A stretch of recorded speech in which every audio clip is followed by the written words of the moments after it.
Please give us a brief introduction. I'm Misha. I am a native of Durgapur. I did my 5 years integrated law course from ILS Law College of Savitribai Phule Pune University. After my 5 years course, I pursued. I did. I worked in Minecraft India Private Limited in Pune for 2 years. After which I started my own content writing business. In my school, I was very active in sports, and during my college also I've been a good speaker. So both during my school and college I have been participating in debates, elocution, and I have won two national moot court competitions as well as several debates and elocutions. During university I also was a university rank holder. Other than that, my hobbies include to swim, and I also like to remain fit by calisthenics at home. Yes, that's. Okay, fine. You mentioned the name of your university as Savitribai Phule University. Can you tell me something about the contribution of Savitribai Phule? Savitribai Phule was a 19th century social worker, and her prime contribution was that she worked towards the empowerment of women through education. And Mhm. she is especially known as the first female teacher of India, and she was the first person to open an all girls school in Maharashtra. Okay, and along with her, someone from her family, close relative is also very famous. Can you name the person? I know her husband was with her in that Yeah, and always supporting her, but I am unable to recall his name. was it Jyotiba Phule? Yes, that Okay, was fine. his name. Okay, fine. That's fine. So, tell me something about about what do you mean about jurisdiction? Okay, as in CPC, you must have studied. What are the various types of jurisdiction? First, you tell me that, then we will discuss further. Jurisdiction per se has not been defined in the Act. However, it means the power of the court to decide and hear a matter which is before it. In section 9 of the code, it has been said that the uh, any court is empowered to hear and try a civil suit which is before it. So the kinds of jurisdiction are territorial, pecuniary, and subject matter jurisdiction. Other than that, there is also criminal and civil jurisdiction that a court may have. Okay, fine.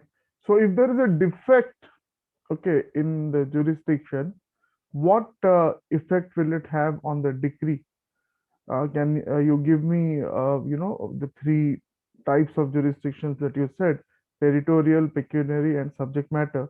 If there is defect in these jurisdictions, so what will be the effect on the decree? You can start with In that, territorial. Hmm.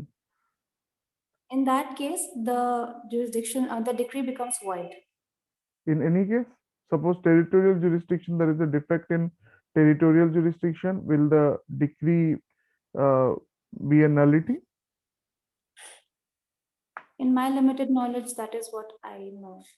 Okay, just go through it. Okay. In case of then what is the difference between irregular exercise of jurisdiction? What do you mean by that? Irregular exercise of jurisdiction. I am unable to recall. Yeah, I'm just sorry. go through that. I guess it is only in case of subject matter jurisdiction where it will be a nullity, but and there are other things which will happen in case of territorial and pecuniary jurisdiction. Okay, just go through this part once again. Okay, uh, right. So, can you tell me what is the reason that the framers of the CPC they included res sub judice and res judicata in the code? What was the main intention? And do you think that this intention or their goal, which they wanted to achieve by including res sub judice and res judicata, has actually been fulfilled?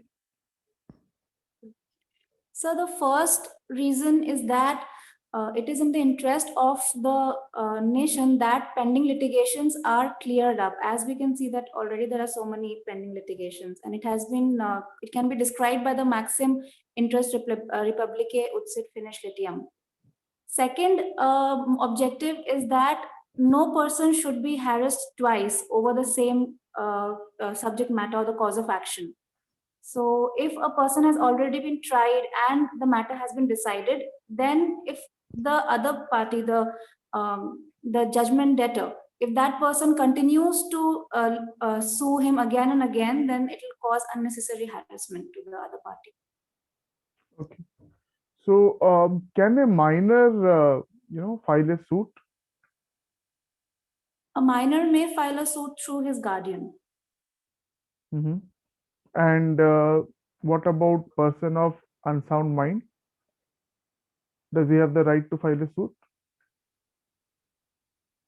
Even in that case, the court appoints a guardian for the person who is of unsound mind. Both of them fall under the same category under Order 32 of the code. Okay. Mm. 32. Can you tell me what you mean by an inter pleader suit?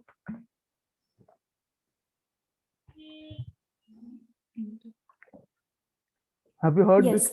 Yeah. yes, I have heard about this. An interpleader suit is where the party who is filing the suit is actually not interested in the subject matter. Hmm. So, may I give an example? Yeah. So, say there is a person who is supposed to pay any charges regarding to any property, Hmm. or any suppose there's a rent holder who's supposed to pay the rent, but who is the owner, there's a dispute over the property. So in that case, the person who has to pay this, he may approach the court to decide to whom he has to pay amongst the Hmm. disputed party. Hmm. Okay. Okay. So, tell me something about summary suits. Summary suits are those suits, as per the definition, which are not warrant suits. So essentially, a warrant case is one in which is punishable with death or imprisonment above 2 years. So a summary suit is one which is not a warrant case in that. Okay. Can you tell me what are the ingredients of a plaint?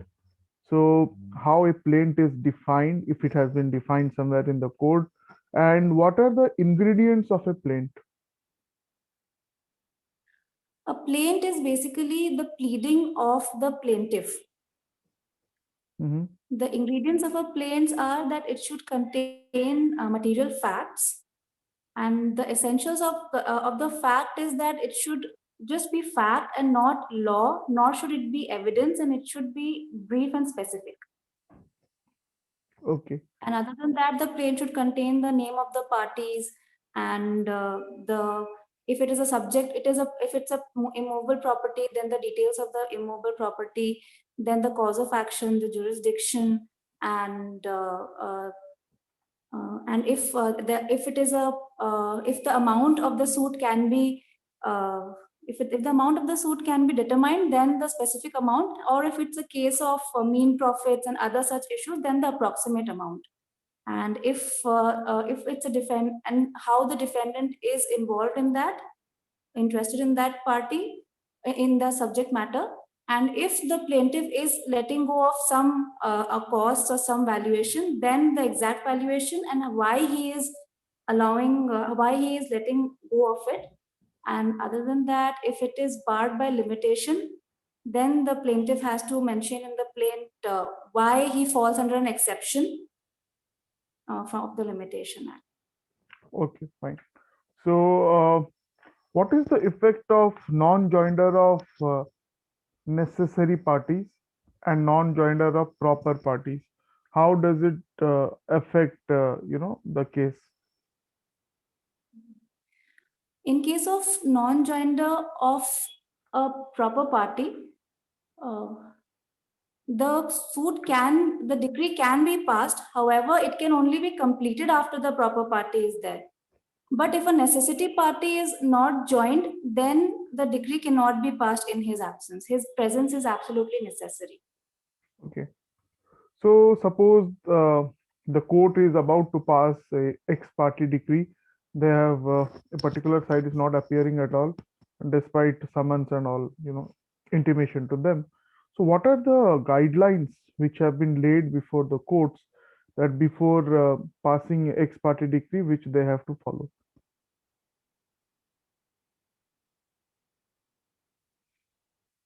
Party decree. I am not able to recall that as of now specifically. Okay. You have heard the term set off in Yes, I case have of, heard of. yeah, okay. So tell me what is set off and it deals with which particular type of cases? Set off is when two parties are parallelly debtor and creditor to each other, and so they may set off the amount which they owe each other in the same suit. So, for example, if A owes B 1,000 rupees and B owes A 500 rupees, so in that case, the amount can be subtracted and A will only pay B 500 rupees. And Mhm. it is usually applicable in money suits. Okay. What do you mean by compromise of the suit? And if you remember, can you tell me in which order and rule it is provided under CPC? No, sir, I cannot recall compromise of the suit as of now. Okay, fine. So we move to law of evidence, excuse me. We move to law of evidence. So tell me, when was this law of evidence, okay, brought into force? Is it a post-independent law or a British era law? Indian Law of evidence. hmm, law of It is evidence. a pre-independence law. It is a pre-independence law. I think it was passed in 1872. Okay, okay, fine. So tell me something about the doctrine of res gestae and in which section of the Indian Evidence Act you will find it. Section 6 of the Indian Evidence Act, it deals with res gestae. It basically says that any act with any fact which is a part of the same transaction of the fact at issue, or it follows it, or if it happens soon before that fact is issue, then it is a relevant fact. Okay. What do you mean by an alibi and in which section of the Indian Evidence Act it is mentioned? Alibi is mentioned in section 11 of the Indian Evidence Act. It says that alibi means that uh, a person proves that he was not present in the place where the cause of action arose, rather he was in another place at the time of the uh, occurrence of the event. Mhm. Okay. Tell me one thing, if there is a confession, okay, person is confessing before the court also, can the court only based on the confession can give the decree, or can it convict the person only on basis of his confession? What are the laws, what are the rules regarding it, if you can quote any leading case law in that regard?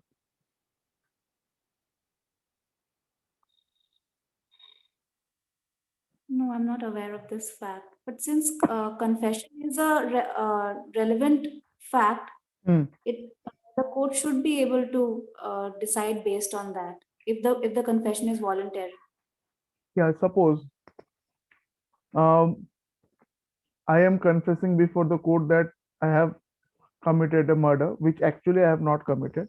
There may be some pressure on me, okay, maybe someone has offered me money or threatened to harm my family or whatever.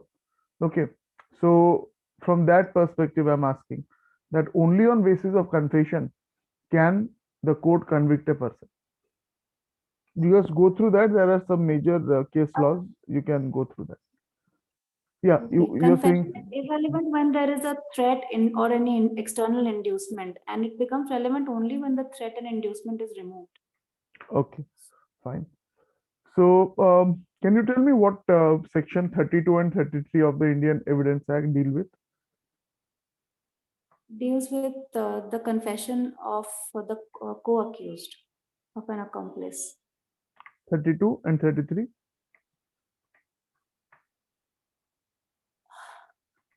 I am confused at this moment. Okay, okay, I'm it's not fine. Can you tell me something about dying declaration?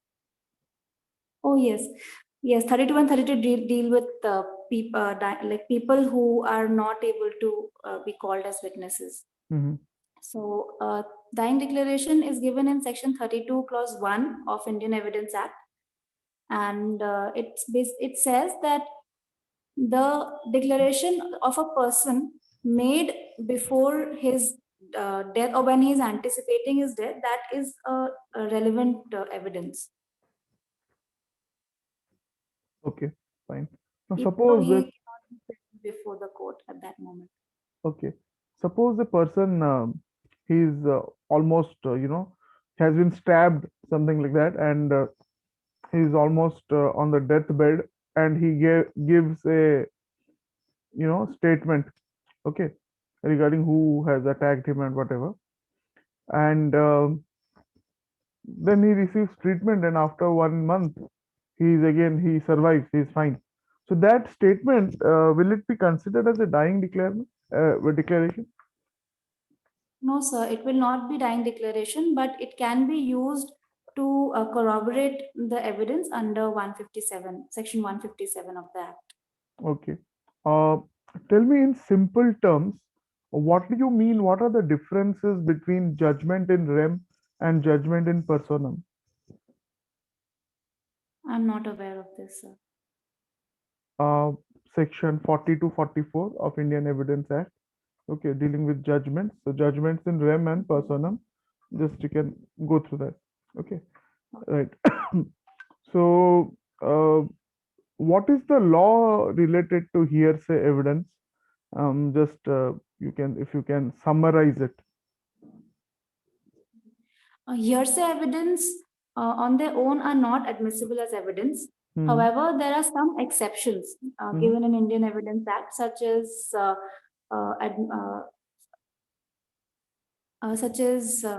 admission or res gestae or dying declaration, and some more of such provisions. Okay. Can you tell me what you mean by an estoppel? When a person has made a statement by which another person has believed and acted upon, then the person is estopped, that is, he is basically stopped by law from changing his statement or denying that statement. Okay, fine. What do you mean by leading question? And if you can remember, it is dealt under which section of the Indian Evidence Act? A leading question is one which suggests the answer, and it is dealt under section 140 of the Indian Evidence Act. 140? I think.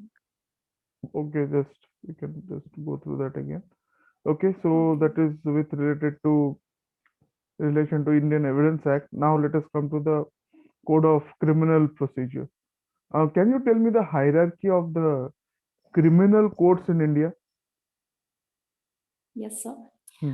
The highest court in India is the Supreme Court. Under Yes. that comes the High Court. Hmm. Under that is the Sessions Court. Hmm.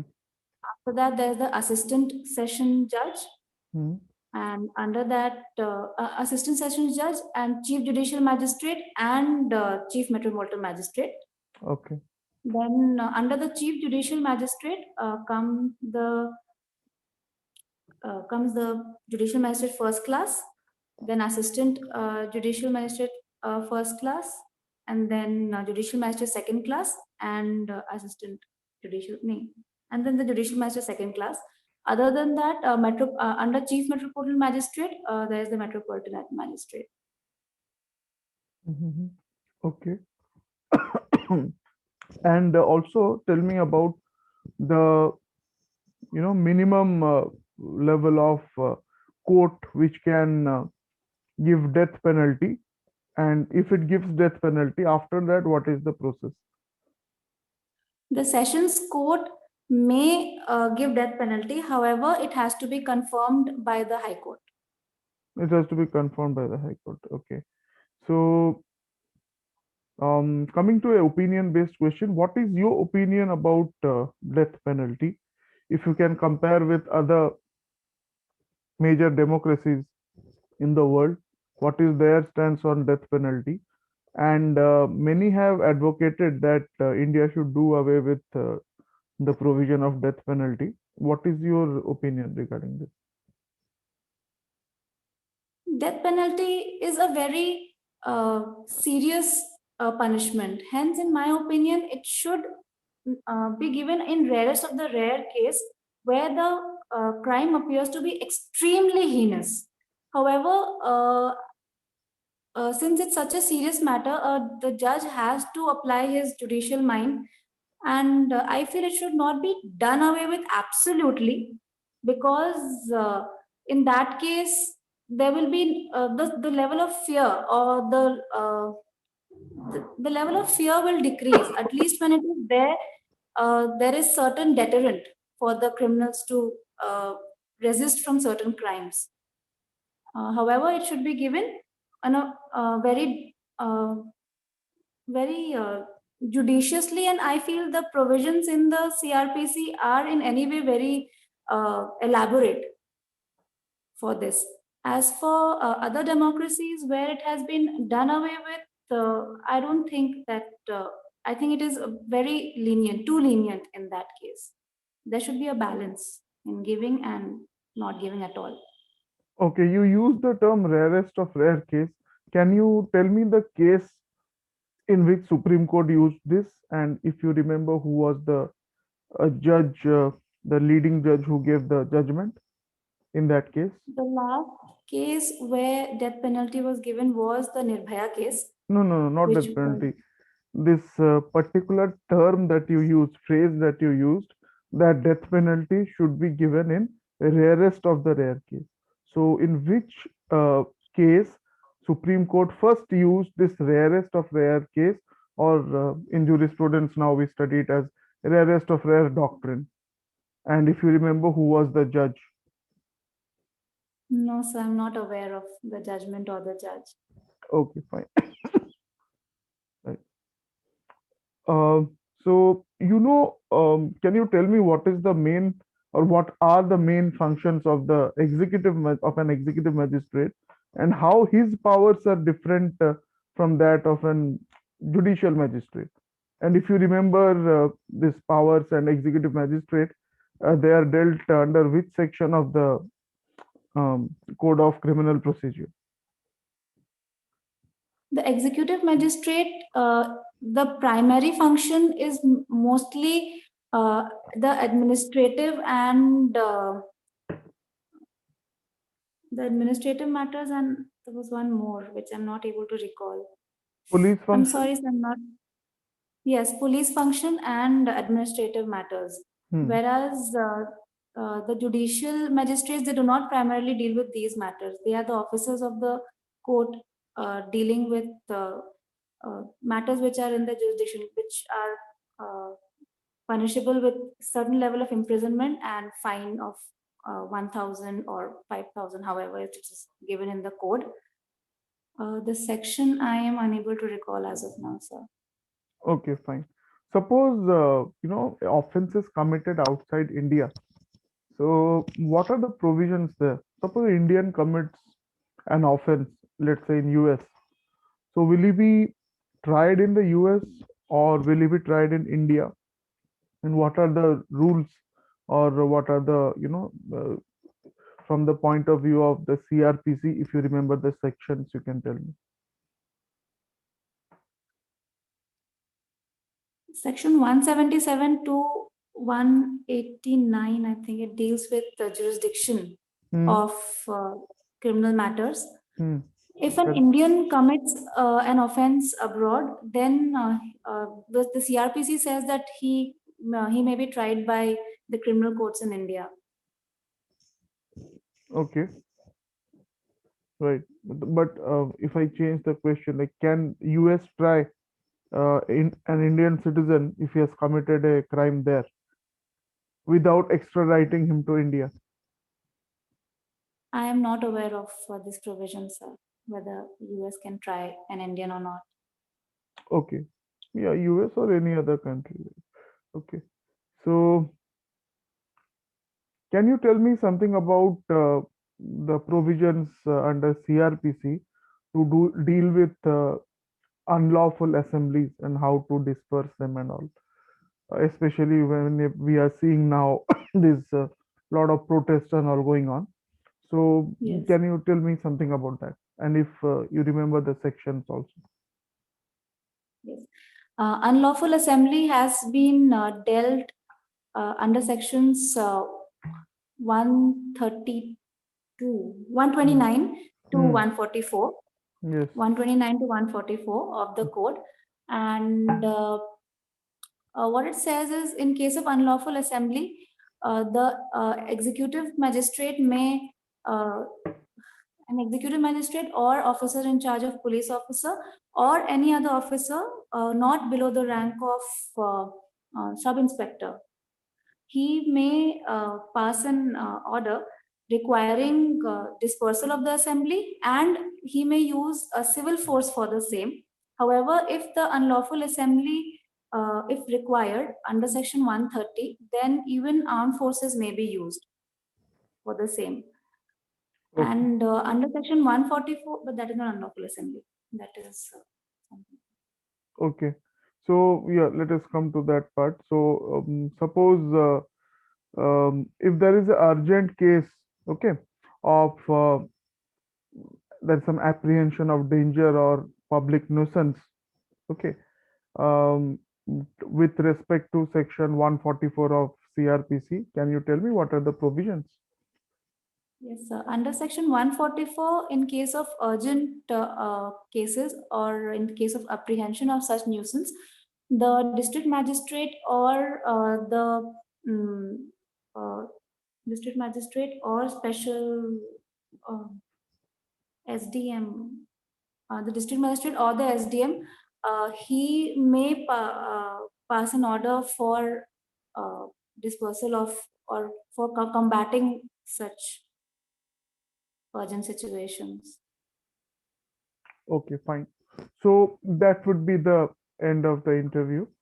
If I give you the feedback, so mostly it is fine. You know the concepts, okay, and the provisions, yeah, important sections you are able to recall, and it's not possible to recall every section, so don't worry about that. Okay, but the concepts, most of the concepts you can brush it up. All the important parts again, you can go through that. And next, from the next interview, we'll also be adding something like the situation reaction tests. Okay, that is within the judicial domain, that you are a judicial magistrate and this happens. How are you going to react? Okay, so the opinion based question. These are basically situation reactions, situational questions. Okay, that basically will help the interview board to understand, your thought process and all. So next Monday interview we'll be doing that. So you So choose Monday your. I'll be traveling. Oh, you said that. Okay, fine. So okay. What we can do is, actually tomorrow is holiday. What I'll do is tomorrow we can have it. Okay, at Okay. least for you we can have it, so that Monday you will not be able to give. So tomorrow we can have it. So Okay, sir. you choose out of the three which one you want to give first. Okay, you out of your three optionals, which one you want to give first, which one you want to give second and third. That order you determine. You just let me know today or tomorrow, that tomorrow what you are going to give. Okay, your out of your three optionals. And last 5 minutes, I'll ask you one or two situational questions. Okay, and also start preparing regarding your biodata form. Okay, and your second part, that is your district. Okay, whatever district you will say that is your home district or something, and that district also, we have the all the 30 districts. We have the fact sheets in our Telegram channel. If you are not able to get it, then you just ping me which district you want, I'll send you. Okay, so just go through that part also. Maybe they can ask you some non-legal question on district, the history of the district, and these kind of questions. You should be ready for that also. Okay. Okay. So I have two questions. Please, please The ask. first is like, say when you asked when Evidence Act when was it passed? So Hmm. there are times where I feel very strongly, but I'm not sure. I thought it was 1872. It was coming vaguely, but I Hmm. was not sure at that time. So what should I do in this case? Should I skip or should I just give my best guess? Yeah, so in that case, what you can say is that, sir, I'm unable to recall the exact date, but whatever I can remember, or whatever from whatever I can recollect, it is around whatever date you have been able to recollect. Okay, so that is the thing. Because see, if you are not sure, it is better to tell them that I'm unable to recollect it, because it's a fact. Okay, you are having so many facts in your mind, so sometimes, Right. yeah, it's quite obvious, and they will not take it very seriously. And these factual questions, as such, do in this group A level interviews, they don't have much importance. It's basically your opinion, the type of answers you are giving, whether these are pragmatic answers, okay, positive answers. On those things, basically, they will give the marks. Okay, because genuinely sometimes also I made a mistake. Like accomplice was 133, but when you asked 33, I told that. So Mhm. this mistake is also happening. That is fine. That will happen. See, it's not possible humanly to remember all the sections. And okay, this is quite, see, it is actually a 60-40 ratio always in any kind of interview, especially for excuse me, group A job. Okay, so 60% things generally you can expect a well-prepared person to answer, and 40% anytime it will be wrong, or you will not be able to answer, because they will calibrate their questions accordingly. Understood. So that means, like, if you're answering very well, 5 questions you've answered very well, they're very pleased. Sixth question, they will obviously take the level of the question a little bit higher, so that they would like to test you that whether you are able to answer that question also. So don't worry about if you are unable to answer the question also. If you are Okay, and my sure, second, hmm, yes, sir. No, please continue. no, that is right. So don't worry about that. If you know the answer, give your whatever you know, just tell that. If you do not know, or you know partially, inform them that you do not have the entire information, but what you know is this is what you know. Okay, so don't skip it completely. You know 50%, na, you should tell them that I know 50%, Okay, okay. right? And my second question is like the answer for the content of a plaint. So Hmm. it had about 15 points. So you Yeah, had yeah. told to So enumerate. you have given the correct answer. So that is like all the general things you have to answer. Whatever you have answered is correct. You can't there with the tension and other things. Okay, it's not expected that you will enumerate all the 15 points, right? Yeah, but what is the format of saying? Like I went on one, like name this, but should I say firstly, secondly, thirdly, or how? What Yeah, is the proper if way you of that is need? in factual questions, if you enumerate also, it's fine. But in opinion based questions, enumeration is generally recommended. Okay, okay, sir. Okay, fine. So we'll meet tomorrow the same time, so that Monday you can skip. So what paper you want to give tomorrow, just let me know. Okay. Okay, sir. Okay. Thank you. Thank you, sir.